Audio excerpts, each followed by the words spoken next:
Hey everybody, it's Jeff from Yawk. Welcome to majestic Niagara Falls. We're on the US side. I'm about to show you my room here at the Seneca Niagara Resort and Casino. I stayed here for 3 nights, 4 days, had a fantastic time. Clean, comfortable, good restaurants, great casino, walking distance within the falls. Come along with me, I'll show you what the room looked like.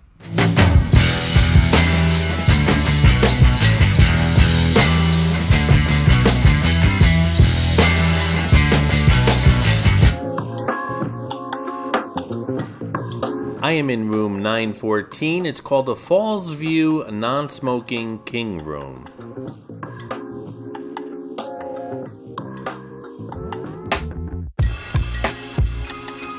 Here is the obligatory window by the elevator shot.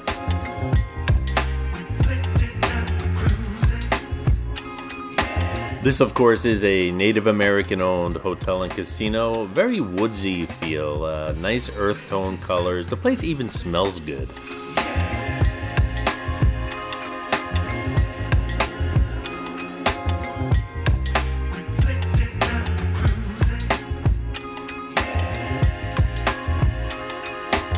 Since I've never gambled here before, nothing on this trip was comped. The entire trip cost me $733.06. That includes 3 nights, 4 days here at the Seneca. It also includes non-stop flights to and from Newark Airport to Niagara Falls.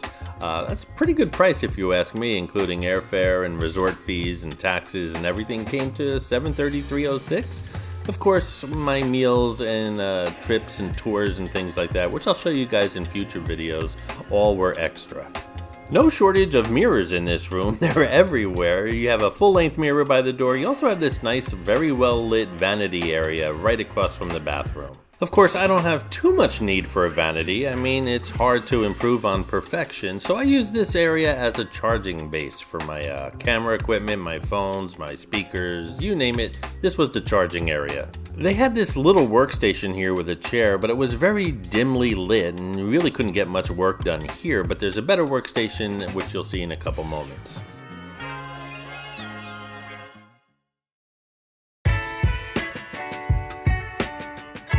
One thing I noticed as soon as I walked into the room was there was no do not disturb sign hanging on the handle of the door, and there was no light that has a do not disturb on it. Housekeeping was right outside my door, so I made them aware of that, and they said you don't need one. Anyone staying 4 days or less will not get anyone entering their room, even housekeeping. If you need anything, you have to either call them or catch them in the hallway. The only thing I really needed during my 4 days was a couple extra washcloths and a couple more packets of coffee. Truth is, the reason I was looking for the do not disturb sign is because I just didn't want anyone in my room anyway. There was a coffee maker in the room with a selection of coffees and teas and also a empty refrigerator, which is always a pleasant sight to see. No mini bar here. There was a 7-Eleven right across the street. There's also a Dunkin' Donuts downstairs, so I did a little 7-Eleven run to fill up my refrigerator for just the 4 days with snacks and things like that, and of course water.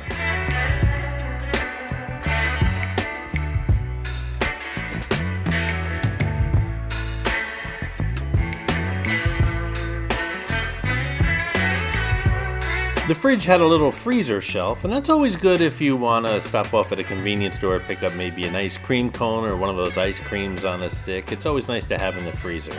This is the second workstation, or the real workstation I should say. It's much better lit. It's got lots of outlets for your electronics, and very important for a vlogger. During these trips, when I'm not in the hotel room, I'm always recording, whether it's day or night, and when I am in the hotel room, I'm either sleeping or editing, and a workstation's really important. I might be sitting in that chair for hours. It's gotta be comfortable, and it's gotta be the right height. I once had a hotel room where the chair was so low and it was unadjustable, and the desk was so high, it was useless. Anyway, this workstation was perfect. The room had a nice club chair with an end table. No issues at all with the heating or air conditioning. I was here during the end of October or the beginning of November, and the weather outside was chilly, but it was a nice sweater weather. And again, no issues with the temperature in the room at all.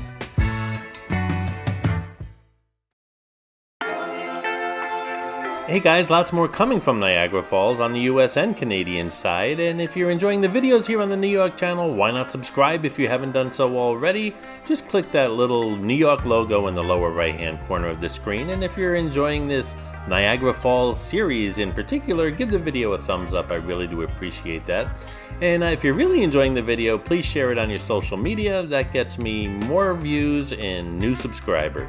Finally, if you'd like to support the New York channel, click on that super thanks button right underneath the video you're watching. Doing so not only helps support the channel, but it also will get you a shout out on an upcoming New York video. Thanks for your support, guys. Did you guys catch that Bible in the end table? I haven't seen that in years. I do a lot of walking on these trips and I never have a problem sleeping, and I have to tell you, the bed was very comfortable. It was firm, so were the pillows, but I like it that way. And of course, no matter where you travel, if you find the pillows uncomfortable, either too firm or too soft, just let Housekeeping know. They have tons of pillows somewhere and they'll always find one that's comfortable for you. All you gotta do is tip them for their effort.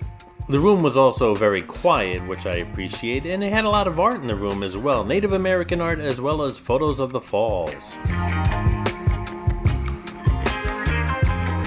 One thing I did find frustrating about the room, and it might seem trivial to you, but I like to keep the bathroom door open, and this bathroom door just kept slamming shut on its own, and eventually I just had to take the ottoman that was by the vanity and prop the door open. At night I turn all the lights off in the room, but I do like to leave one of the bathroom lights on, and it provides a nice little night light for the entire room, and it's by the door too in case of an emergency, and just something that I do in every hotel. It was impossible to do that in this hotel unless I propped the door open. It was a nice large bathroom. It only had one sink, so keep that in mind if you're traveling with others. The shower, the walk-in shower, was huge, and I appreciated that. Lots of towels too, which is important, especially if they don't visit you during a 4-day stay. So I looked behind the towels that I had, and behind those were more washcloths and stuff, so they really thought of everything. Even a heat lamp when you come out of the shower.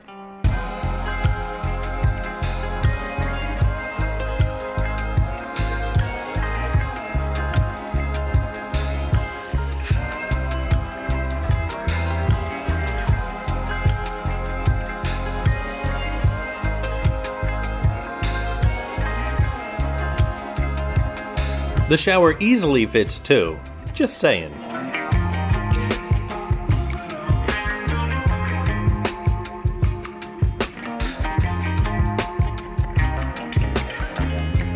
The hot and cold were labeled weird in the shower, and it took a while for me to figure it out, but after that first shower, I had it down pat.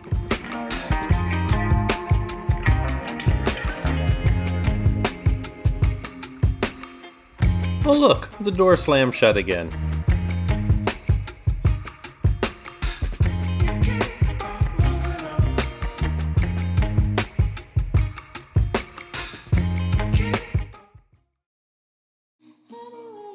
A couple things about the reservation here. One is I booked through a third party, and I told you it was I think $703.06 or somewhere around there, and that included everything. It was a package kind of, or a bundled deal, if you will. I actually checked into my room while I was at the airport, so all I had to do was pick up my key and come up here. Everything was ready. I got here around noon. They had no issue getting me into the room at noon, even though check-in time was, I think, 3 o'clock or 4 o'clock.